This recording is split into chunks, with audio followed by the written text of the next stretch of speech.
நினைவு தினத்தை முன்னிட்டு கோவையில் பல்சமய நல்லுறவு இயக்கம் சார்பாக நடைபெற்ற மத நல்லிணக்க உறுதிமொழி நிகழ்ச்சியில் இந்து, இஸ்லாமியர், கிறிஸ்தவர், சீக்கியர் என அனைத்து மத தலைவர்கள் கலந்து கொண்டனர்.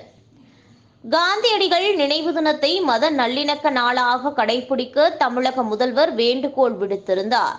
அதன்படி தமிழகத்தின் பல்வேறு பகுதிகளில் மத நல்லிணக்க நிகழ்ச்சிகள் நடைபெற்று வருகின்றன. அதன்படி கோவையில் தமிழ்நாடு பல்சமய நல்லுறவு இயக்கம் சார்பாக மத நல்லிணக்க உறுதிமொழி ஏற்கும் நிகழ்வு நடைபெற்றது. சாய்பாபா காலனி பகுதியில் உள்ள தலைமை அலுவலகத்தில் நடைபெற்ற இதில் பல்சமய நல்லுறவு இயக்கத்தின் தலைவர் முகமது ரபிக் தலைமை வகித்தார். இந்நிகழ்ச்சியில் பாரதியார், ஜார்ஜ், தனசேகர், உமாபதி, தம்புரான், அப்துல் ரஹீம், இத்மாதி, டோனி சிங் என அனைத்து மத தலைவர்கள் கலந்து கொண்டனர். முன்னதாக அண்ணல் காந்தியடிகளின் படத்திற்கு மலர் தூவி மரியாதை செய்யப்பட்டது. இதனைத் தொடர்ந்து மதவெறியை விலக்கி மத நல்லிணக்கம் பேணுவோம் என்னும் கருப்பொருளில் உறுதிமொழி ஏற்றனர். இதில் மனிதநேயம் காப்போம், மதவெறியை விலக்குவோம், வேற்றுமையில் ஒற்றுமை காப்போம், மதவெறி சக்திகளை வேரறுப்போம், பிளவுபடுத்துவோம் சக்திகளை வேரறுப்போம், அமைதியான இந்தியாவை உருவாக்குவோம் என அனைவரும் உறுதிமொழி ஏற்றனர்.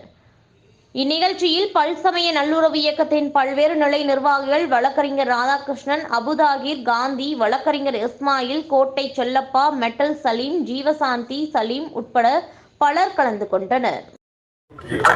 அண்ணல் மகாத்மா காந்தியின் நினைவு நாளில் நாம் ஒன்று கூடியிருக்கிறோம். எப்பொழுதும் இந்திய தேசத்தில் உள்ளவர்கள் அனைவரும் ஒன்று கூடிய நாள்தான் அவர்களை படுத்தக்கூடிய நாளாக இருக்கிறது.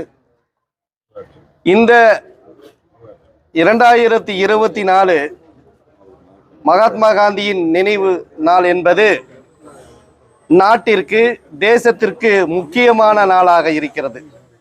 நாட்டில் அமைதி நிலவ வேண்டும், நல்லிணக்கத்திற்காக, இந்திய தேசத்திற்காக, சுதந்திரத்திற்காக பாடுபட்ட மகாத்மா காந்தி அவர்களால் இன்று சுட்டுக் கொல்லப்பட்ட நாள். எதற்காக சுட்டுக் கொல்லப்பட்டார்? நாட்டில் அனைத்து மக்களும் ஒரு தாய் வயிற்று பிள்ளை என்று சொன்னார் மகாத்மா காந்தி அவர்கள். அதே மாதிரி நல்லிணக்கம், அமைதி அது இருந்தால்தான் ஒரு நாடு வளர்ச்சியடையும் என்றுதான் மகாத்மா காந்தி அவர்கள் குறிப்பிட்டார்கள். அவர் இந்த நாளில் நாம் அவர்களை நினைவு கூறுகிறோம்.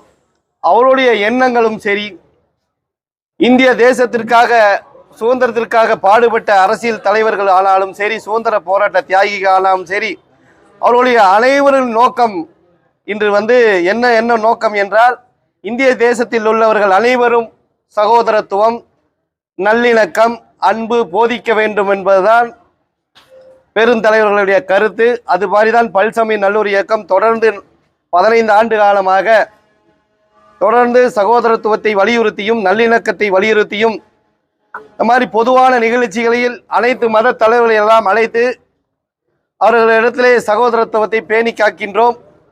இது நாம் இன்று காந்தி நினைவு நாளில் இதையோடு நாம் விட்டு செல்வதில்லை.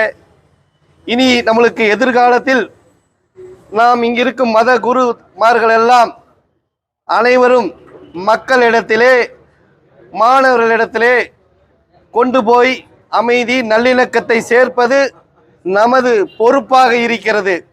நாட்டில்